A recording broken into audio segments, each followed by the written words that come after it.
Hello there, my guest on this very special profile program, looking at our leaders, is no other person other than High Chief Sir S.O.S Echendu. Some call him Sonny, some call him Ochiaga. Whatever I call him, he's the national president of Mbise USA Incorporated. High Chief Echendu is a PhD candidate, holds an MBA and also a Bachelor of Science degree in biology and another Bachelor of Science degree in nuclear medicine science. He is a fellow of the Institute of Leadership and Governance. He is an alumni of the Nigerian Defense Academy, a product of Arapahoe Community College, Littleton, Colorado. And of course, he also moved on to University of Colorado and later to Liberty University in Lynchburg, Virginia. So he is a man that he's full of many paths. Holds an MBA in business administration. He has established himself as a renowned administrator. He is somebody that occupied the position of a board secretary of Mbise Board of Delegates before assuming the position of the president of Mbise USA. It's indeed my pleasure to welcome you, High Chief S.O.S Echendu. Thank you, Ambassador. My pleasure to be here with you this evening. When we talk about the man S.O.S, how would you look at yourself? How will you present yourself, to people? Who is S.O.S Echendu? A man of providence, a man who has many parts, and a man God has shown a lot of mercy, a lot of kindness, a lot of upliftment, and someone who does not take life for granted, and someone who understands what it means to be poor, and who understands what it means to be rich, who understands what it means to be hardworking, and who knows the difference hard work can make in somebody's life, and who understands that any privilege, opportunity given to you by God is not necessarily for you, it's for others as well. Because we haven't done anything to deserve God's mercy and favor. It's just how God works. And if God has chosen you, or has picked you, or has helped you, or has answered your prayer, shouldn't take it for granted. You should know that there are others who know through fault of theirs are not where you are. And that doesn't mean you should look down on them. That doesn't mean you should forget your trajectory to wherever you are now. Yeah, looking at your person and service to humanity, when we talk about MBC USA, you've been there as board secretary, you've been there as vice president before becoming the national president. When you look at MBC USA then, before you became the president, can you try to look at the two divide, how it has worked out so far? Well, what really happened was as the board secretary, I mean, I didn't run for any election in 2012. They called me to come and help. So in answering their call to help, I came, found out there was no structure, not even a letterhead, nothing. So we started, the Loveday Charles, Honorable Loveday Charles was the board chairman, and Honorable Chamberlain one, I think Dr. One now, as at then, I believe he was pursuing his doctoral program. Um, working with Loveday, he gave me a lot of latitude. I was able to restructure a lot of things. But one thing that was so obvious was the indiscipline. And I knew then, as I still know now, that any organization that lacks discipline will definitely not progress. Any organization that lacks discipline will definitely not achieve its goals. And any organization that lacks discipline will not be able even to manage itself. So I wrote a bunch of constitutional amendments to make sure that we restructure the framework of Mbise USA. I did that for 2 years and I told them I was done. At least I had helped to set up a structure. And then, That's as board secretary. yes, as board secretary. And Okay. then to make sure that occupying any position in MBC USA was not and still is not an opportunity for you not to manage the funds of the organization the way you will manage your own funds. And I knew then that when we have the right people in the right places and at the right time, we will be able to take the organization to a level that all of us will be proud of. So after the 2 years, I left, came back to my house here now in Raleigh, and then the financial secretary and I think later on treasury, Mrs. Sakichama, law, Sando, and I believe the former women's leader, they were calling my wife, calling me to come out again. I didn't want to. Not like I didn't want to serve, but I felt then you didn't have to be the president, the vice president, you didn't have to hold any position to make an impact. That was my position then. It's still my position today. But then when they went for a medical mission, I think that was 2015, or I believe 2016, the then president, Dr. Lawson, he wasn't Dr. then, had an altercation with his then vice president, almost resulting in a fist fight. So I knew the level of indiscipline had gone beyond uh, a containment. So I had to acquiesce. I had to agree. It came out. I ran against the vice president then. May he so rest in peace, Dr. Lonye Onyekwere. That was in Austin. And then that was, it was not a contest anyway. I won. And then I became the vice to law. My job then was to stabilize MBC USA. But then at a point, the medical mission became a cash cow to some people, whereby instead of focusing on the mission, which they did, but then it became a profit making venture to some people, an avenue for some people to enrich themselves. So I knew something had to be done. But I was the vice president, I wasn't the president. And then when the president gave amnesty or pardon, which was completely unconstitutional because in our constitution there's nothing like pardon, to somebody we know based on investigations who did not account for the medications he collected with our tax ID. When he gave that amnesty, which was completely unconstitutional, it was a bitter pill for me, but then I had to think about the common good of the organization.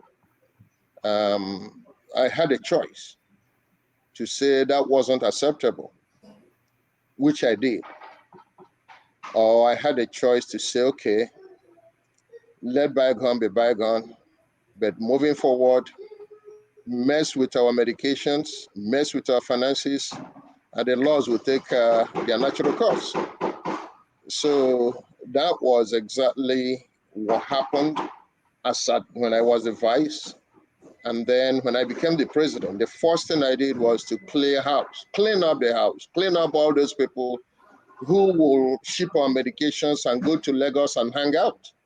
And then we'll be, we're waiting for the medication that had already been cleared from the wharf, and then we wouldn't have the medications. Some people were feeding fat on our medications. So I cleaned house, wiped all of them out. We got a new set of people. And since then, since I became president, our medications have always arrived on time. No more missing medications. No more accusations of our medications being sold on the streets of Nigeria. So that was one thing I knew I had to do. I did that. Then the next thing was to figure out how do we get the right people, the right fit, in the right places. So there are some people, you don't have to have a PhD, neither do you have to have an MBA, neither do you have to have, but then you got to have the skill set necessary to function effectively in the position you're occupying. So we had to now start recruiting those with the requisite skill sets. And that was how we have now our uh, finance officer is a PhD. Not necessarily don't have to have a PhD, but at least when you look at the quality of his work, you will know that he knows what he's doing. We have a treasurer, Princess Jovita Ike, who actually is a doctor um, of nursing practice. She manages our finance, and now we have the PRO, Prince Sir Anele Festus. Chida Hotu, Director of Socials, Eze Jiago, Vice President, the most effective Vice President we've ever had. And then Dr. Alice Ukebo for women. Um, Bethels Now Technology, Ike Warbers, who has been there all along. I wouldn't start mentioning all the names, but at least the board chairman, Dr. Iwejo, is there with Cliff Opera, who is another sound, superb guy. So MBC USA has never had it so good because we recruited the best talents and people who are very patriotic and people who think about what to do for MBC USA and not what MBC USA will do for them. Okay. So this is where we are. But the most strategic thing we did was to find out that MBC USA nonprofit, actually an impoverished organization that once wrote a check of 10,000, and it bounced. So, which was very embarrassing. And actually, it was written to a bereaved family. So we compounded their bereavement.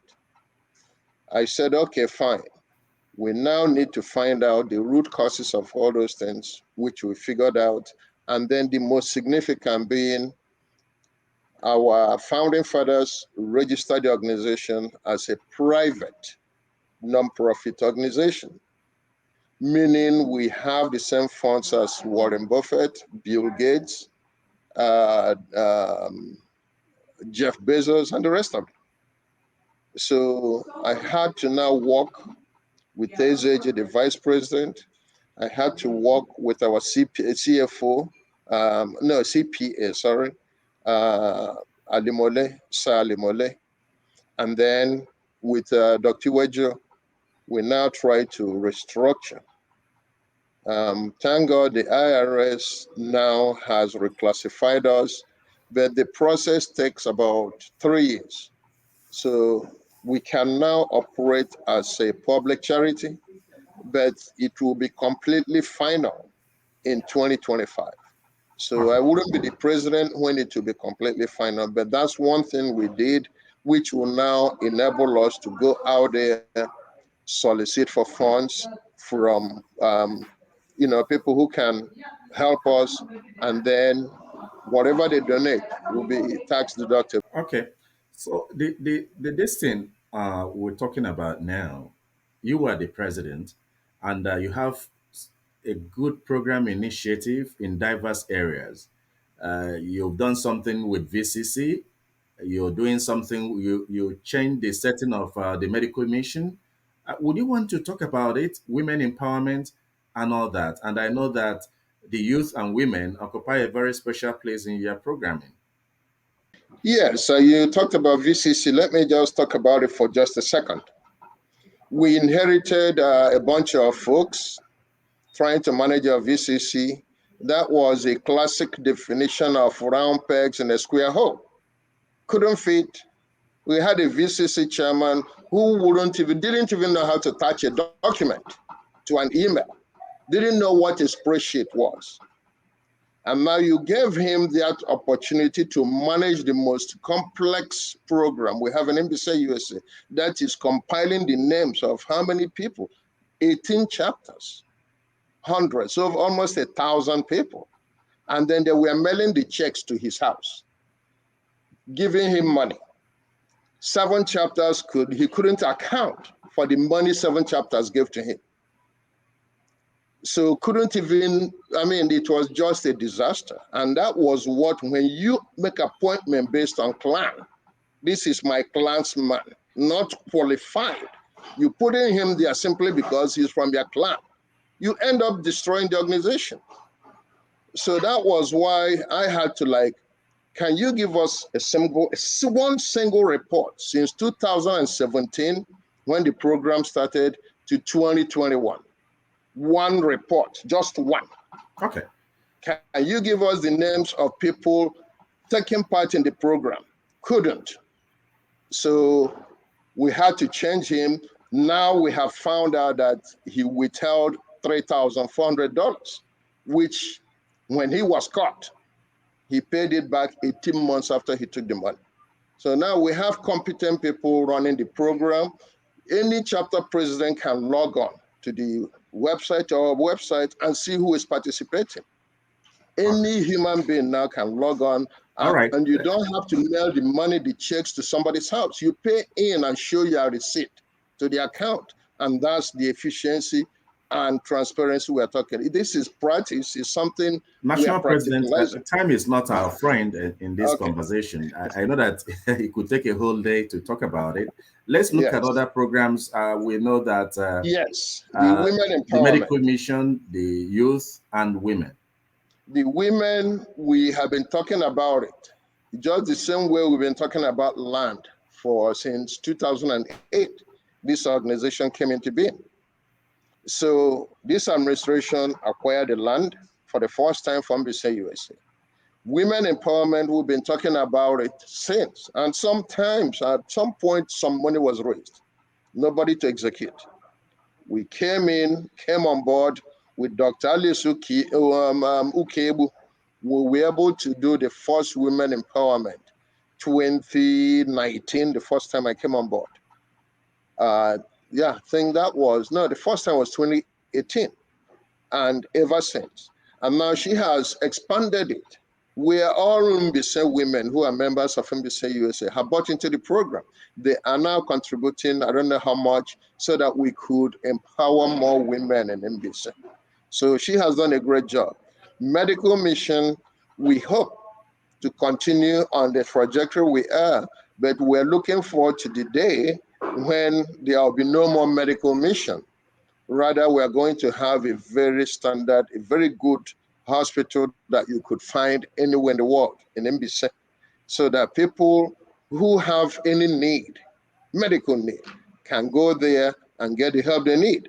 And then after we build this hospital, we intend to have satellite offices and branches, community health centers across MBC. At least we will start with the 3 local government areas, so that you can, when you have headache, you don't have to come to that hospital or go to the hospital. You now go to the health center, they treat you. And then I like what the communities are doing. They're trying to build health centers, but I hope they will build ones that will be sustainable. Now, when it comes to our youth, this convention is the first one that we're going to have programs that are strictly and more or less dedicated to youths. They're going to teach them computers, going to teach them IT, of course, going to teach them artificial intelligence, going to teach them give them the tools that they will need to get good jobs. And then mentorships. We have people who are experts in these areas. We are going to match them up so that they can now call on these mentors anytime, any day, and the mentors will guide them right, meaning they will now be equipped with the tools they need to succeed in life. Okay, a whole lot, to talk about. You talked about the land being up. Is the land acquired for the hospital? Is it the medical city that is being talked about or something? Yes, we give a lot of credit to Chief Cliff Opera, the president of Austin San Antonio, and the deputy board chairman. He was highly instrumental. He took us to his village, talked to his village folks, and they gave us the initial land. They gave us 5 acres. And now, through one of our great sons, who is a diplomat, a highly placed diplomat, through his connections, we're able to now get somebody who says, you know what, I need to build something like this, but I have already gone to Delta State. And this lady, a medical doctor, is from Imo State. So this top diplomat was able to say, hey, we can do it. And then that's how we now requested for more land. And it was a tough battle. It was tough. But then, thank God, right now we have that land, 100 acres. We're going to build a university there, medical center there, a sports complex, entertainment center, a retirement home, farmland. So we have a lot of things we're planning, but it's going to be in partnership with willing Mbisensons and daughters who want to take part to develop Mbise. Since the land was given to us for free, anyone who has a good project, come on there. So far, it's environmentally friendly, and then it will fit within the concept of what we have, what we plan, into the design of what we plan. Okay. Then you get the land, no free, no charges, nothing. You build it because you build it in NBC, and the natives are going to benefit from it. That's it. Okay. We know that you have, let's say, one more year to go, so to say, after this convention. And transition from one administration to the other have always posed a challenge, not just to organizations, but to countries alike. What are you putting in place to ensure that you have a smooth transition, to the next administration to sustain the policies and initiatives your administration has been carrying on? You see, one thing I live in the United States, I live in North Carolina. The good thing here is they have 50-year plan, 30 years, 100 years. So when those plans are in place, whoever is there, so far that person has the visions, that person is qualified, that person is experienced, and that person is there to contribute, not there to answer name, not there to pilfer, and not there to, take the resources people sacrifice to make the organization work. Just for example, since I came on board, except when we go to Europe, because I go there with a lot of people, they will pay for the tickets for some of us, just when we go to Europe, because we founded MBC Europe. I have been pretty much taking care of everything, flight, hotel, everything. And in fact, fund the organization to an extent. Sometimes refunded, sometimes no big deal. So we need to have people first who are qualified. That's why I say round pegs in round holes. You must be qualified. And there should be an element of Development? intellectual development and intellectual, what can I say, just for you to understand that, maybe say, just like in the world, we went from the Stone Age to where we are now. We cannot hand over MBC USA to someone who cannot read contracts, nor understand the terms of the contract, nor be able to motivate people. Ezeji Agowa has been, bringing a lot of new people I didn't even know existed. And these people have been very instrumental in moving us to where we are today. So I'm not saying vote for this person or don't vote for that person, but there are qualities we need. Intellectual enlightenment, ability to network based on your past history. How many people have you brought to give Mbise USA money? How many people have you brought to help Mbise USA maybe help our kids for skills acquisition?